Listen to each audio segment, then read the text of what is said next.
That this is a public hearing on this legislation and the development agreement.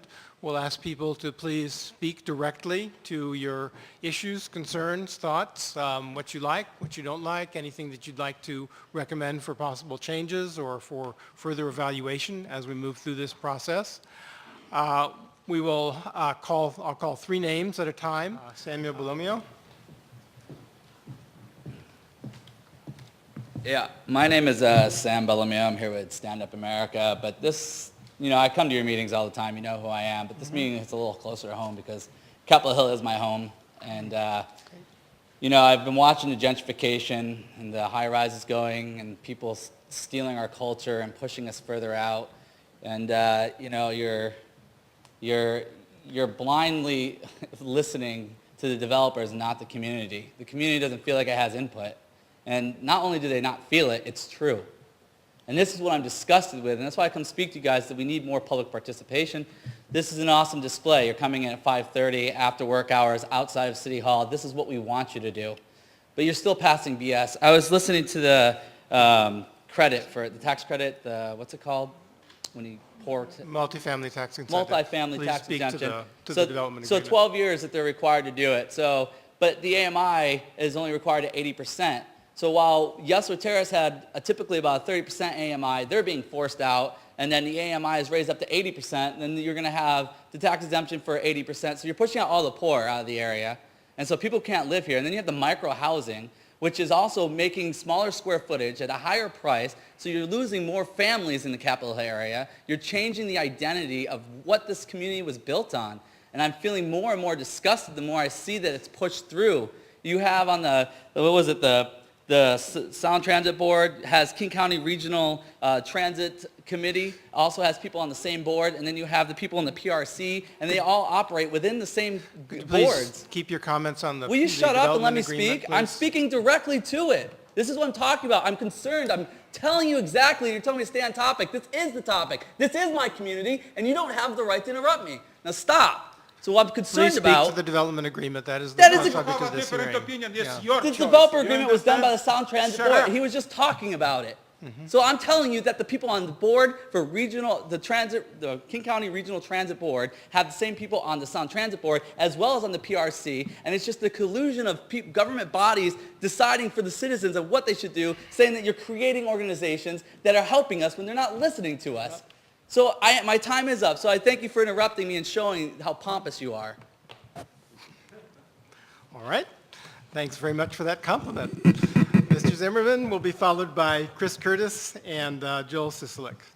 Hi, my name is Alex Zimerman, and I represent StandUP-America. Excuse me. Guys, you have very nice, dirty habit interrupt people who have different opinion. So please don't interrupt me, because right now I don't will speak about masturbation without oil. I will speak about Constitution. Fundamental of everything is Constitution. This is exactly what is you don't want. This is exactly what is I don't see in the city for 25 years.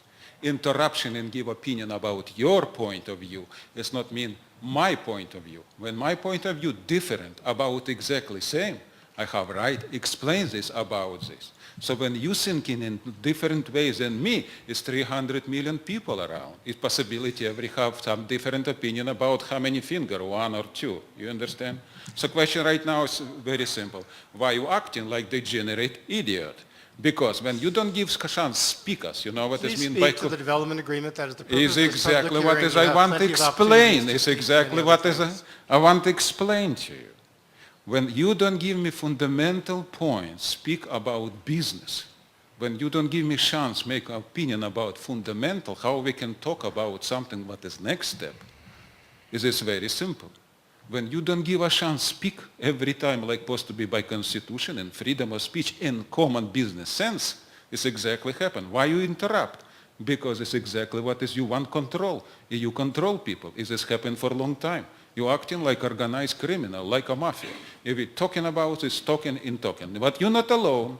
King Country Council meeting, 300 meetings per year, never open to public. King Country Council meeting, 9 council in Okay. King Country who operate I'm with 2 sorry. million I'm people sorry. I'm going to never have to open to ask public for you- I'm gonna 300 have to ask you to sit meeting down. per This is a public year. hearing for the For opportunity for 40 people to years is speak exactly on how a we can particular speak topic. about business when we don't have a I'm going to fundamental. ask you We to forgot sit down, about please. constitution and fundamental point. So what is you doing right now is very time is up. stupid. Please No, sit it's down. not stupid. It's exactly Please sit down. Your time organized is up. criminal mafia, what is you defend, you know what is mean, establishment, what is you represent. Please It's sit exactly down. what Your is time happening. is up.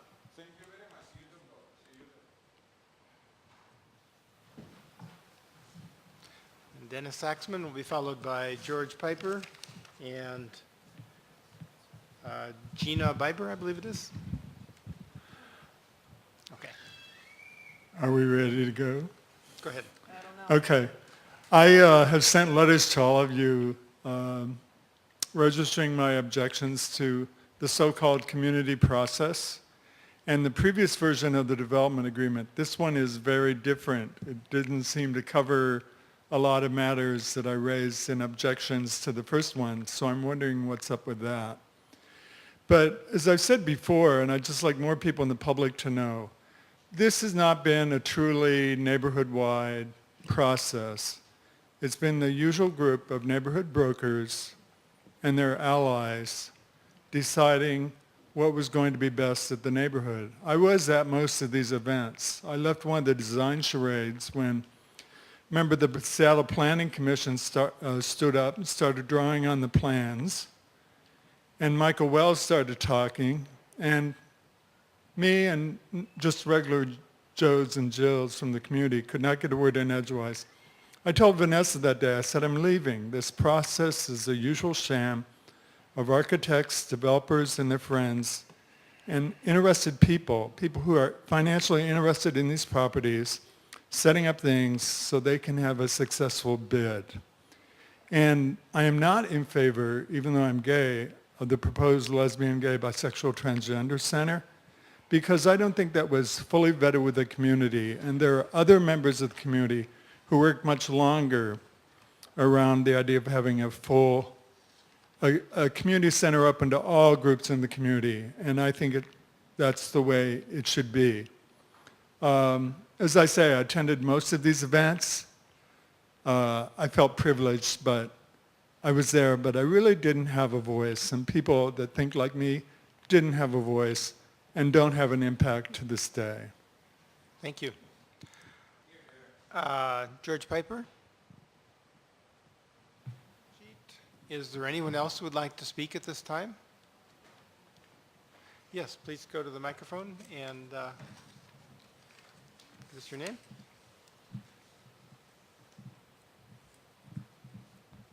My name is Oliver Osborne. I obviously did not come prepared to speak, but every time I come to one of these venues, one of the things that strikes me is, that's most remarkable, is for me the most fundamental point.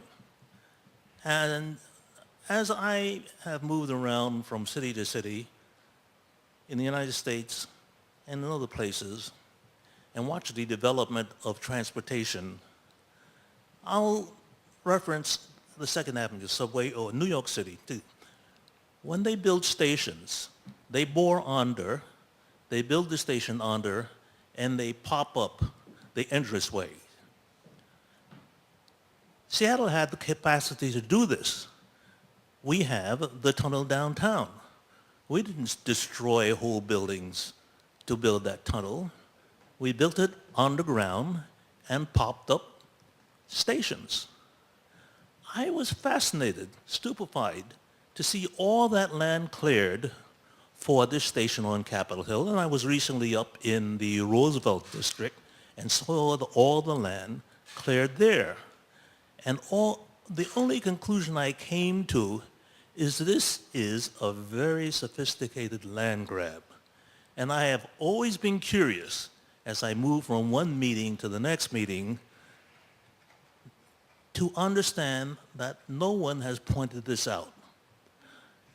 When I came to Seattle in 1969 and was involved in an issue in the University of Washington, I was told that can't be solved on the grounds of the University of Washington, you have to go to the downtown establishment.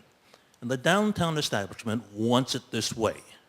And I suspect this is what we are dealing right now. And if you want to disabuse me of this understanding, please contact me at ozzinaz@gmail. Thank you very much. Thank you. Is there anyone else who would like to speak at this point? Okay. All right. Well, seeing nobody else, I again want to thank everybody for coming. Really appreciate